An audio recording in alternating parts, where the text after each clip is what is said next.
In this first exercise, we're going to be thinking about bird communication, and we're going to focus on the varied and sometimes surprising sounds that different birds produce. Now, people have been enchanted by bird sounds and particularly bird song for hundreds of years. But for birds, bird song and calls and the different sounds that they make are much more than just a beautiful sound or a beautiful melody.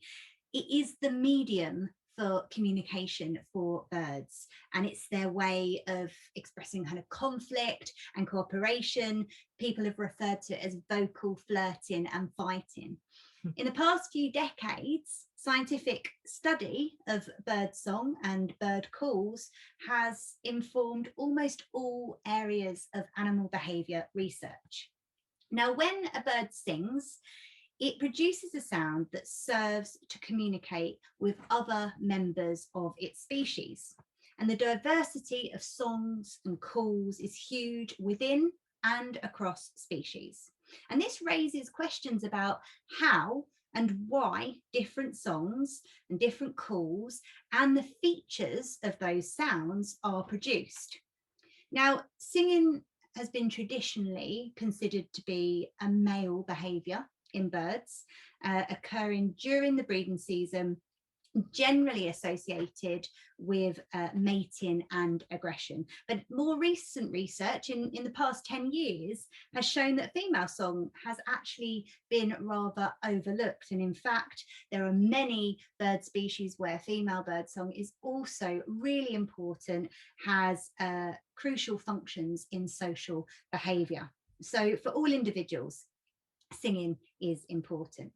Now, up until the 1950s, the study of birdsong was severely limited by a lack of sophisticated technology to record the sounds and to analyse the sounds. But in 1954, a person called Bill Thorpe was the first to visually represent the sounds that birds make in the form of a spectrograph, or as we know it for the study of bird sounds, a sonogram. And you can see a sonogram on the top here. This is a sonogram of a curlew call.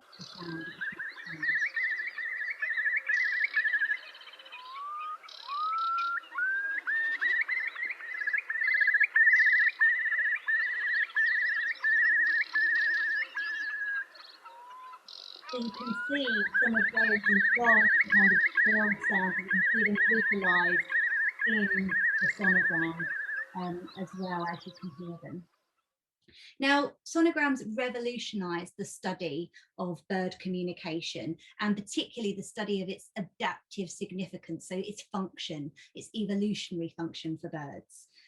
Scientists now know that the complexity of sounds tells us about the quality of the bird. So, for example, in some songbird species, males who produce a larger repertoire of songs are more likely to pair early in the breeding season, and this gives them more opportunities to find a higher quality mate, and also to time their breeding when resources are when the resources necessary for feeding chicks and so on are available. Complex sounds are hard to produce. Some birds can produce really kind of difficult multi-note trills, which involve different parts of the syrinx, which is the bird's voice box, being used at the same time to produce different frequencies. And only high quality birds are able to do this because it's very energetically expensive, and it takes a lot of effort. So the adaptive function of producing these difficult sounds is essentially to allow the bird to signal its high quality to potential mates, and then hopefully get a similarly high quality partner who will be able to confer good genes to their offspring. Now, what's really interesting is that Lucy Stevens, who is a visual artist, whose most of her work concerns birds in different ways, she's done various things including colour, sound and so on, she was very influenced by the ideas of the science. But why would you, as an artist, make drawings that are informed by science when the sonogram can do it so accurately? Well, that's a very interesting idea, and it's thinking about our bodies, our response, and as Harriet said earlier, an empathetic feeling where you allow the bird song to almost like an automatic drawing from a surrealist go through your ear and down into your hand, and without thinking about it too much, you make certain kinds of marks. And in a minute, you're going to be doing something very similar. Nicola's going to play you some of the sounds, and you're going to make responses. And you can see here that Lucy Stevens has almost done it as a kind of key to a map. So you might reuse that and say the little sign there says brambling or fieldfare noises. And you can see how very free she's been. And it's almost like writing. It's very much like that. Now, in terms of the art, everybody needs to warm up. And this is a fantastic warm-up exercise where you're thinking about mark making, you're thinking about expression, and you're listening very carefully. She also made this extraordinary piece where she collected natural objects and made a three-dimensional version of a sonogram of birdsong here. And if any of you were so inspired, it would be absolutely incredible if we could have something like this for our project. And David Birchall, who's actually a composer and performer, sits outside his flat near Manchester and gets his sketchbook out when he's trying to think about his compositions and starts to make these kind of visual, felt responses, vision and touch and hearing all coming together in these drawings. So very much about the bird, but also our relationship to that, carefully listening and thinking about them. And in a slightly different way, and here segueing on to what Harriet's going to be talking about, the artist Jacob Thompson Bell makes a sort of score drawing where he includes musical notation, words, marks. So we've got in the corner. This is actually from Somerset House in London. And here's another really fun one where you've got the sounds that he's hearing in the rain, and you really can get that sense of the rain falling. And so this idea of putting and making image and text together is very much part of this exercise. So I think, as James Thomson did in 1728, when he said the famous words, what shall language do? How can language respond to birdsong? And that's something I want to think about in advance of this exercise, where you're going to listen to Nicola playing these birdsong sounds, because you might respond in a textual way as well as a writing way. And also some of those art images that Judy's just shown you are in fact very close to text. So it's quite interesting. It's one of those overlap areas. So the first thing I started thinking about when I thought about this was all the field guides that attempt to represent bird sounds, because we all know that when we go out into the field and we want to go and watch birds, very often what happens is we get this very frustrating experience where we hear them, we can't actually see them. So we're kind of hearing them and thinking, I wish I could identify them from sound. Well, one of the ways that field guides have tried to deal with this is that they've tried to represent that in sounds. So I'm going to just read you these little entries. And this first one that you can see an image of here is from Tunnicliffe's, I'll just share that up to the screen, bird portraits, which I believe you can still get on for a £5 from eBay. These are from the 1950s, and they're tea cards. They're cards that you got free with tea, which we got that sort of thing nowadays. And you can see the marvelous image of the redshank there on the PowerPoint in front of you. And what's said about the sound of the redshank here is quite amusing, because it's actually a slightly sort of frustrated bird watcher talking here. To bird watchers, it's often a great nuisance, for it gives the alarm and puts other birds on the alert, is what is said in this one. So that's the first one I wanted to share with you. And then I wanted to go back to the 1930s, to the Observer Book of British Birds. Some of you may have, people who are into birds. And this was by S. Vere Benson, who was actually a woman who formed the Bird Lovers League. And she tries to actually represent phonetically the sound. And that's something you might play around with when you're playing around with responding to bird sound. So what she says here, perhaps projecting slightly, is those birds which I watched on a Norfolk Broad seemed anxious and restless, constantly calling shrilly as they flew around, displaying their white rumps. So that's her description of the red shank. And then her description of the sound, she has the word notes at the end of every description of every bird in this book.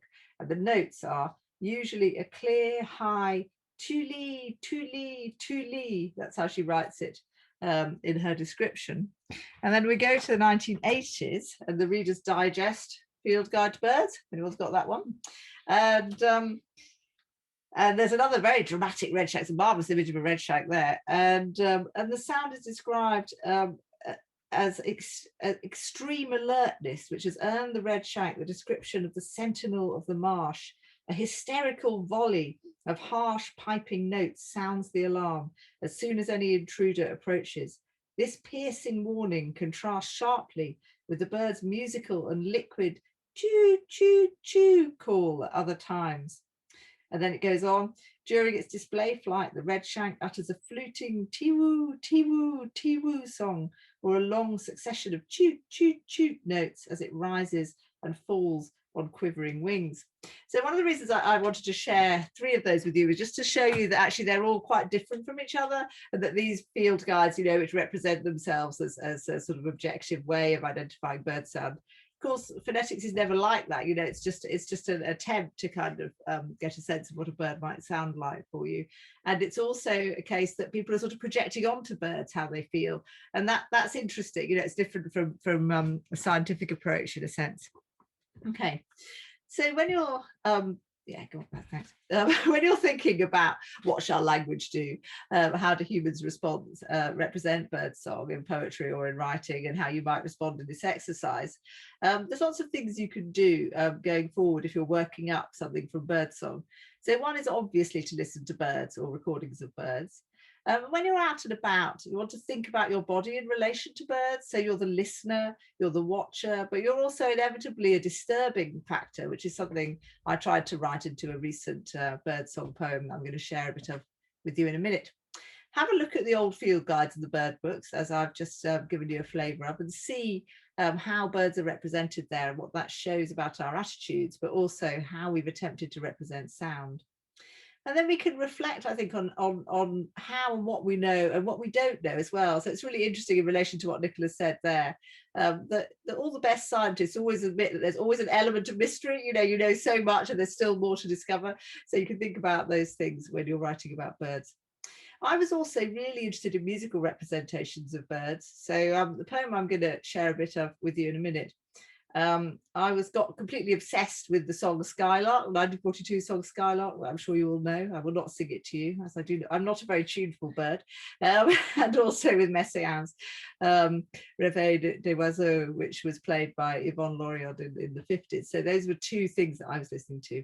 And then, of course, you could think about other cultural things that might interest you, films, writers, artists.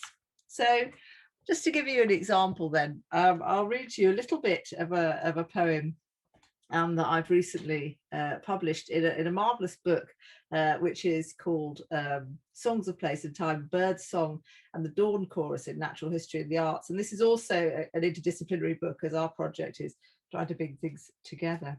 So I've incorporated into this the field book accounts of birds.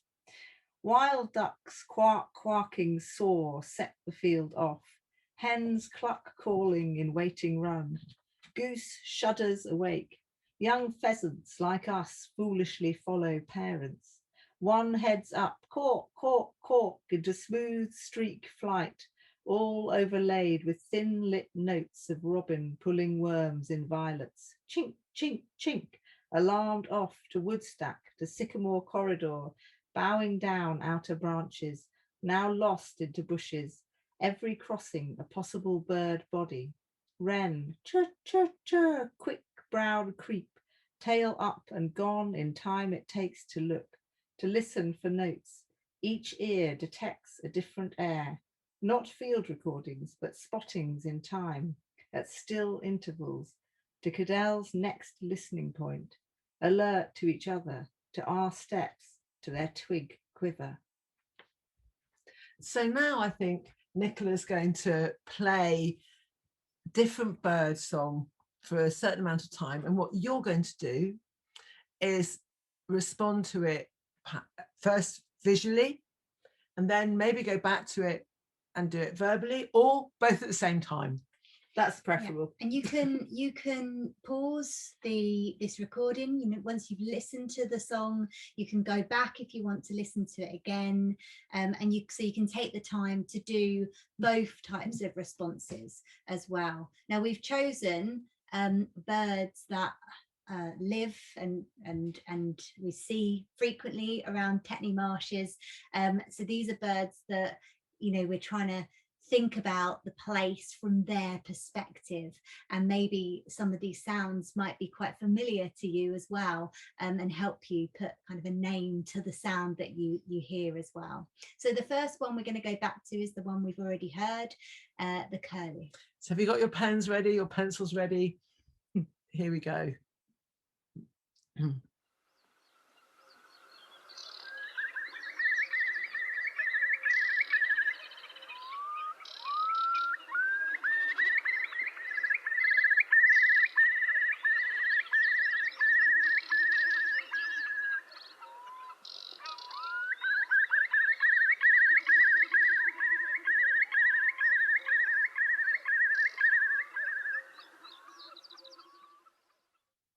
Okay, the next one we're going to move on to now is a bird that does an absolute feat of vocal ability in mid-flight. This is the skylark.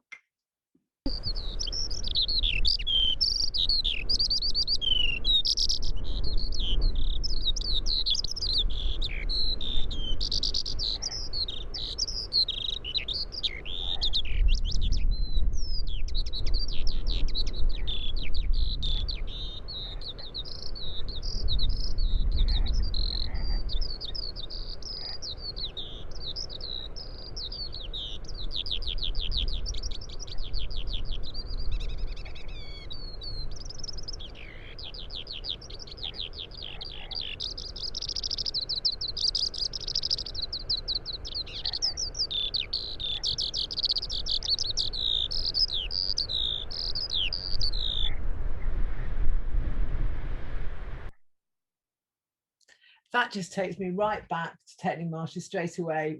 You hear them there so often. Yeah, in the air above your head all the time. Okay, so this next species that we're going to play is a very important one for Tetney Marshes. There's an important breeding population of redshank on the marshes. We've already heard a little bit about redshank from Harriet. Redshank, like many UK breeding waders, has been in decline in the UK in the last few decades, and so places like Tetney Marshes are vital to their persistence and survival.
Okay, now moving on to a bird that perhaps you wouldn't see so frequently actually out on the marshes, but actually on the Humberston Fitties, living in really close proximity with the people who live in the chalets there.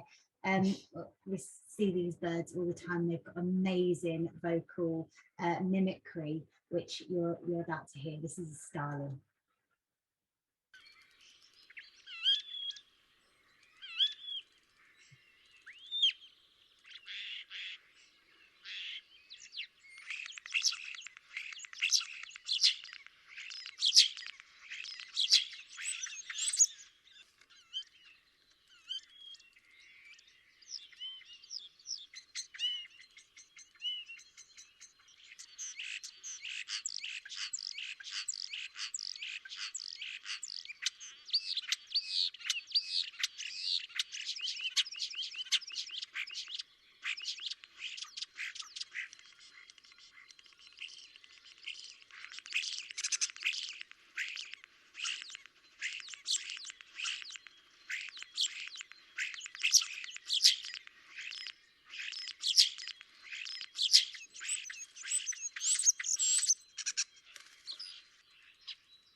actually amazing, the sounds that they make. You know, thinking about how you would represent them on through art and through writing. Okay, so this now is potentially one of my favorites. Hopefully this will cheer you up. This is Shelduck.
Okay, so remember, if you want to go back and listen to any of those recordings again while you're making your marks and you're thinking about the words that you might use to describe some of those sounds, feel free to go back.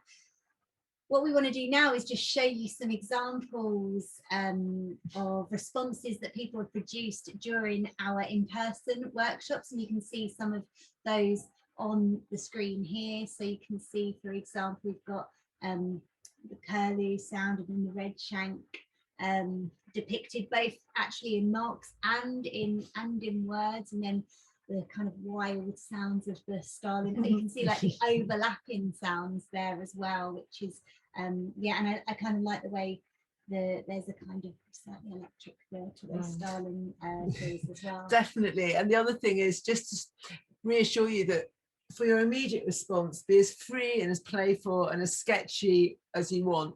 If you find this is something that actually interests you, you might want to go back and work them up in the way that some of the other artists and poets that we saw did. But essentially, it's a warm-up exercise, which you should be feeling kind of freer by now. A few more examples here. Again, some of the same birds. We've also got an oyster catcher here, and the joyful shelduck at the end there, which is you really get a sense of the chuckle within that one. If you do produce some of these pieces and you'd like to share them with us, we'd really love to see them. You go back onto the website, there's a link there where you can submit work that you've done via a simple form, and we'd love to feature your work on our online gallery, so please go ahead and do that. Yeah, I mean, there's going to be an evolving and emerging exhibition of all the work that's come out of this project.